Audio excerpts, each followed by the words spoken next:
বিসমিল্লাহির রহমানির রহিম। আসসালামু আলাইকুম রহমতুল্লাহ। কাদিয়ানী জামাত প্রায় সুনানি ইবনে মাজার একটি হাদিসের খণ্ডিত অংশ ওয়ালাল মাহদি ইল্লা ঈসা ইবনু মারইয়াম উদ্ধৃত করে দাবি করে যে ইমাম মাহদি ও হযরত ঈসা আলাইহিস সালাতু ওয়াস সালাম একই ব্যক্তি।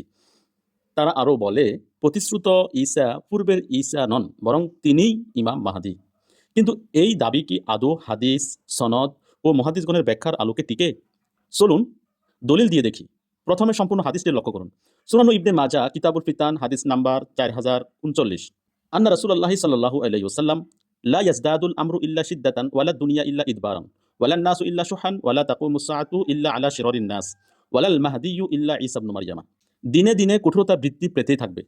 দুনিয়ায় অভাব অনটন ও দুর্ভিক্ষ বাড়তেই থাকবে। মানুষের মধ্যে কৃপণতা বৃদ্ধি পাবে। নিকৃষ্ট লোকদের উপরই কিয়ামত সংঘটিত হবে। তখন ঈসা ইবনে মারইয়াম ব্যতীত পরিপূর্ণ সুপথপ্রাপ্ত বা নিষ্পাপ আর কেউ নন। এখানে কাদিয়ানীরা কেবল শেষের একটি বাক্য ওয়ালাল মাহদিয়্যু ইল্লা ঈসা ইবনু মারইয়ামা আলাদা করে তুলে ধরে নিজেদের মতবাদ প্রতিষ্ঠার চেষ্টা করে। কিন্তু মুহাদ্দিসগণ কি এভাবে বুঝেছেন? না। ইমাম কুরতুবী, ইমাম ইবনুল কাইয়িম, ইমাম ইবনে কাসির এবং নাসিরুদ্দিন আলবানী রাহিমাহুমুল্লাহ তাদের উদ্ধৃতি অনুযায়ী এর অর্থ হলো মা'নাহু ওয়ালা মাহদিয়্যুন কামিলুন আও মাসুমুন ইল্লা ঈসা ইবনু মারইয়াম। অর্থাৎ ঈসা ইবনে মারইয়াম ব্যতীত পরিপূর্ণ সুপথপ্রাপ্ত বা নিষ্পাপ আর কেউ নন। দেখুন, এখানে কোথাও বলা হয়নি যে ইমাম মাহদি ও ঈসা একই ব্যক্তি। কাদিয়ানী জামাত এই হাদিসটির শেষের অংশটির ভুল অনুবাদ এবং ভুল অনুবাদের উপর তাদের বিশ্বাস আগমনকারী ইমাম মাহদি এবং হযরত ঈসা ইবনু মারইয়াম বলতে দুই ব্যক্তিকে বোঝায়নি, বরং তারা একই ব্যক্তি, এক ব্যক্তিকেই বোঝানো হয়েছে। এবার আসি হাদিসটির সনদের আলোচনায়। হাদিস বিশারদদের নিকট এই বর্ণনাটি অত্যন্ত দুর্বল। এর অন্যতম রাবি মুহাম্মদ ইবনে খালিদ আল জানাদি সম্পর্কে বলা হয়েছে তিনি অজ্ঞাত তথা অপরিচিত ব্যক্তি। তিনি মাতরুক তথা পরিত্যাজ্য ব্যক্তি। ইমাম নাসাঈ রহমতুল্লাহ আলাইহি তাকে মুনকার বর্ণনাকারী বলেছেন। ইমাম ইবনু আব্দুল বার মালিকি রহমতুল্লাহ আলাইহি বলেছেন তার বর্ণনা প্রমাণিত নয়। ইমাম হাকিম নিশাপুরি, ইমাম বাইহাকি এবং ইমাম ইবনে হাজার আসকালানি রাহিমাহুল্লাহ সকলেই বলেছেন এই ব্যক্তি অপরিচিত রাবি। একথা এসেছে জারহু ওয়া তা'দীলের কিতাব তাহজিবুল কামাল খণ্ড নাম্বার 25 পৃষ্ঠা নাম্বার 146, রাবি নাম্বার 5181, তাহজিবুত তাহজিব খণ্ড নাম্বার 9 পৃষ্ঠা নাম্বার 126। আরও গুরুত্বপূর্ণ বিষয় হলো এই সনদে আবান ইবনে সালিহের পক্ষ থেকে হাসান বসরি রহমতুল্লাহ আলাইহির নিকট এই হাদিস শ্রবণ প্রমাণিত নয়। আবার ইউনুস ইবনে আব্দুল আলার পক্ষ থেকে ইমাম শাফিঈর নিকট থেকেও এই হাদিস শ্রবণ প্রমাণিত নয়। এমনকি ইমাম ইয়াহইয়া ইবনে মাঈন রহমতুল্লাহ আলাইহি বলেছেন ইমাম শাফিঈও মুহাম্মদ ইবনে খালিদ আল জানাদি থেকে এই ধরনের বর্ণনা শুনেননি। একথা উল্লেখ রয়েছে মিজানুল ইতিদাল কিতাবের খণ্ড নং 3 পৃষ্ঠা নং 535।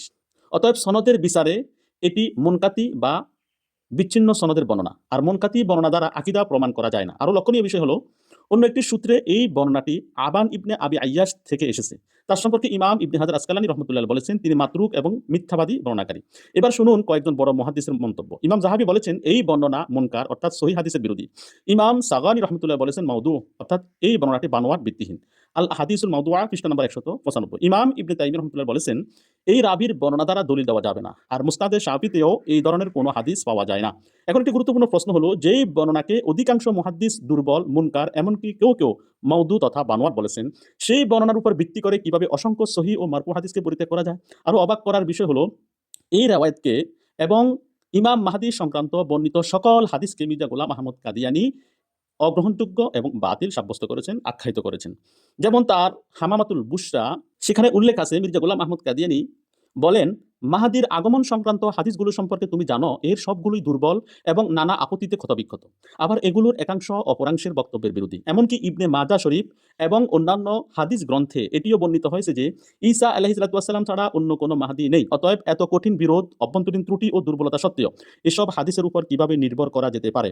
মুহাদ্দিসদের অজানা নয় এসব হাদিস বর্ণনাকারীদের সম্পর্কে অনেক বিতর্ক রয়েছে।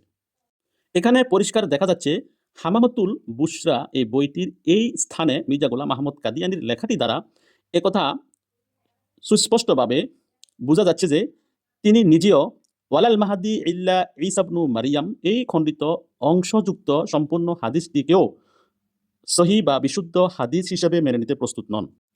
সবশেষে কাদিয়ানী বন্ধুদের কাছে কয়েকটি প্রশ্ন রেখে শেষ করছি। প্রথম প্রশ্ন, যদি এই হাদিসই আপনাদের সবচেয়ে বড় দলিল হয়, তবে যখন এর সনদই দুর্বল, এমনকি গোলাম আহমদ কাদিয়ানীর স্বীকারোক্তি মতেও তখন আকীদা প্রতিষ্ঠা করবেন কিভাবে? দ্বিতীয় প্রশ্ন, কেন সম্পূর্ণ হাদিস না পড়ে কেবল ওয়ালাল মাহদিয়্যু ইল্লা ঈসা ইবনু মারইয়াম অংশটুকু উদ্ধৃত করা হয়? তৃতীয় প্রশ্ন, যখন স্বীকৃত মুহাদ্দিসগণ এর অর্থ করেছেন পরিপূর্ণ সুপথপ্রাপ্ত ব্যক্তি, তখন কেন ইমাম মাহদী ও ঈসা একই ব্যক্তি অর্থ চাপিয়ে দেওয়া হয়? চতুর্থ প্রশ্ন, একটি দুর্বল ও বিতর্কিত বর্ণনাকে কি অসংখ্য সহিহ হাদিসের উপর প্রাধান্য দেওয়া বৈজ্ঞানিক হাদিস পদ্ধতির সঙ্গে সামঞ্জস্যপূর্ণ? আল্লাহ তাআলা আমাদের সবাইকে কোরআন, সহিহ সুন্নাহ এবং সালফে সালিহিনের বুঝ অনুযায়ী সত্যকে গ্রহণ করার তৌফিক দান করুন। ওয়াসসালামু আলাইকুম ওয়া রাহমাতুল্লাহি ওয়া বারাকাতুহু।